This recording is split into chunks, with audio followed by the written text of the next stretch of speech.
এখন নাটকত ক'ৰবাত কিবা এটা দেখি পেলাই গোটেই ভাৰ্বমান চাৰ্কাছ হৈ গ'ল বুলি কোৱাটো ভুল।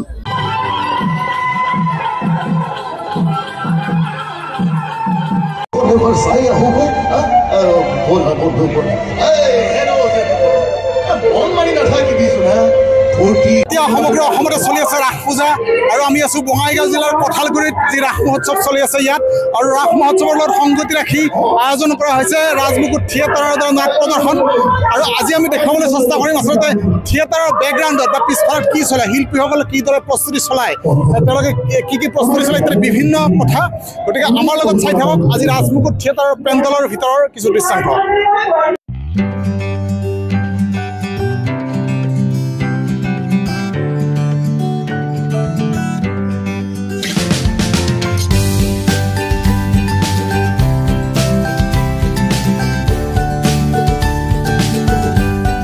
আমাৰ লগত আছে এই বৰ্ষৰ ৰাজমুকুট থিয়েটাৰত অভিনয় কৰা অসমৰ এজন সুদক্ষ বা সুদৰ্শন অভিনেতা গুঞ্জন ভৈৰৱ। কি ক'ব আজিৰ নাটক সম্পৰ্কে, লগতে ৰাজমুকুট থিয়েটাৰ সম্পৰ্কে আৰু অসমবাসীক কি ক'ব? আজি নাটকৰ বিষয়ে কৈছোঁ। প্ৰথম নাটকখন বিৰাটেই ধুনীয়া, ককাইক ভায়েকৰ মৰমৰ ওপৰত, আৰু চব মানুহে ৰিলেট কৰিব পাৰিব, সেইখিনি বস্তু চবৰ ঘৰতে হৈ থাকে, গতিকে ভাল, বিৰাট ধুনীয়া। তাত আপোনাৰ সামাজিক নাটক হয় এখন, গতিকে ভাল পাব চাই দৰ্শকে। আৰু ৰাজমুকুট থিয়েটাৰৰ বিষয়ে কওঁ, ৰাজমুকুট থিয়েটাৰ এইবাৰ মোৰ প্ৰথম হয়। ভাল, এতিয়ালৈকে খুব ভাল আমাৰ মানে কি কয় যাত্ৰা চলি আছে, আৰু আগন্তুক বৰ্ষতো আমি মানে অহা বছৰো মই ৰাজমুকুটতে আছোঁ, গতিকে তাৰো কাৰণে ৰাইজৰ ওচৰত আশীৰ্বাদ বিচাৰিলোঁ।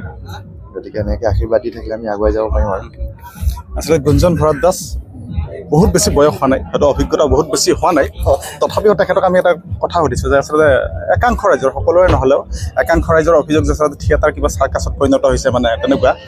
কি কয় আপুনি এই সন্দৰ্ভত? থিয়েটাৰ চাৰ্কাছ একচুৱেলি এইটো মোৰ ইমানখিনি ক'ব পৰা অভিজ্ঞতা ইমান নাই মোৰ, কিন্তু চাৰ্কাছ এটা বেলেগ ধৰণৰ বস্তু আছে, থিয়েটাৰ এখন বেলেগ, গতিকে দুটা বস্তু নিমিলালে ভাল পাওঁ আৰু সেইটোৱে। ঠিক আছে, তেখেতসকলে আচলতে মেকআপত ব্যস্ত আছে। অকণমান পিছতে ৰাজমুকুট থিয়েটাৰৰ আজি প্ৰথম দৰ্শনী আৰম্ভ হ'ব, গতিকে আমাৰ ফালৰ পৰা শুভেচ্ছা জ্ঞাপন কৰি গুঞ্জন ভৈৰৱ দাসক তেওঁ আকৌ আগবাঢ়ি যাওক, উত্তৰণৰ পথত আগবাঢ়ক। ধন্যবাদ।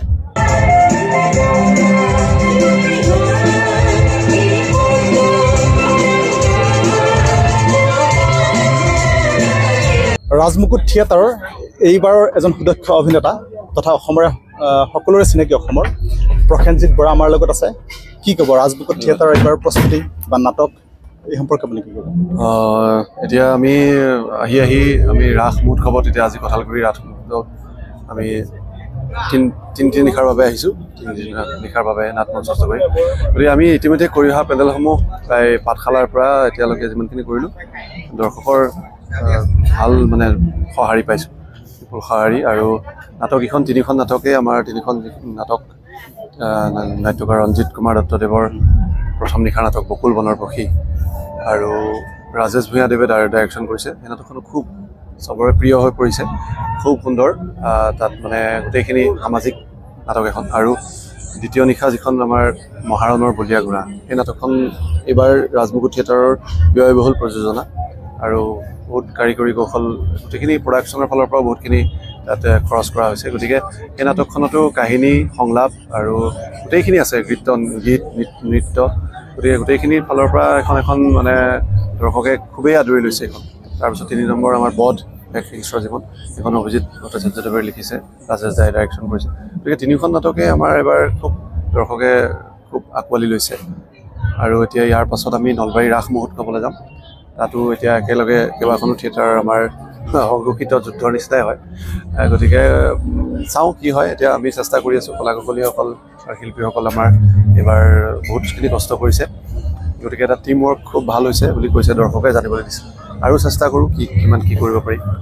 আৰু আমি আচলতে বহুতকে সুধিছোঁ বা একাংশ ৰাইজৰ অভিযোগ যে আচলতে ভ্ৰাম্যমান থিয়েটাৰ মানে অকণমান কিবা চাৰ্কাছত পৰিণত হৈছে বা এনেকুৱা মানে জাক জমকতা বেছি হৈছে।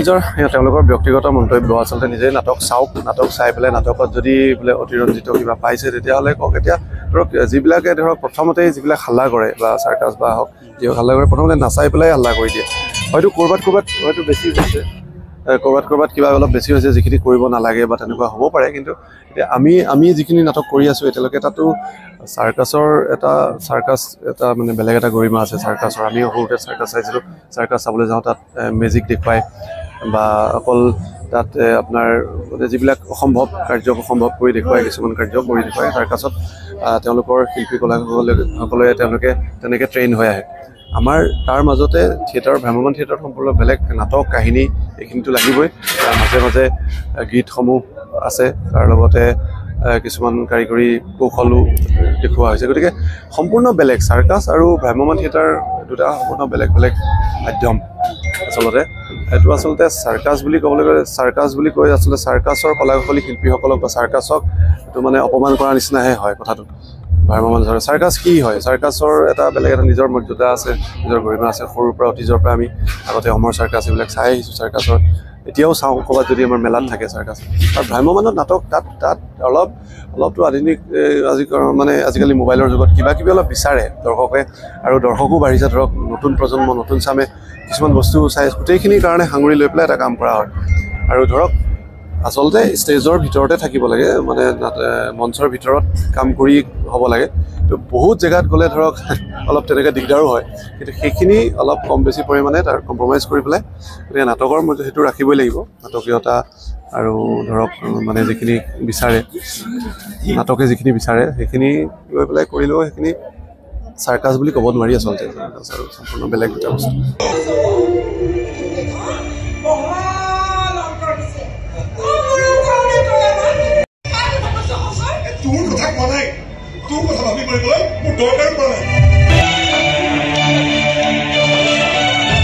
আজি আপোনালোকৰ মাজত আমাৰ গৌৰৱোজ্জ্বল প্ৰথম নিশা এই প্ৰথম নিশা যদি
Hidayet, tu mat bisa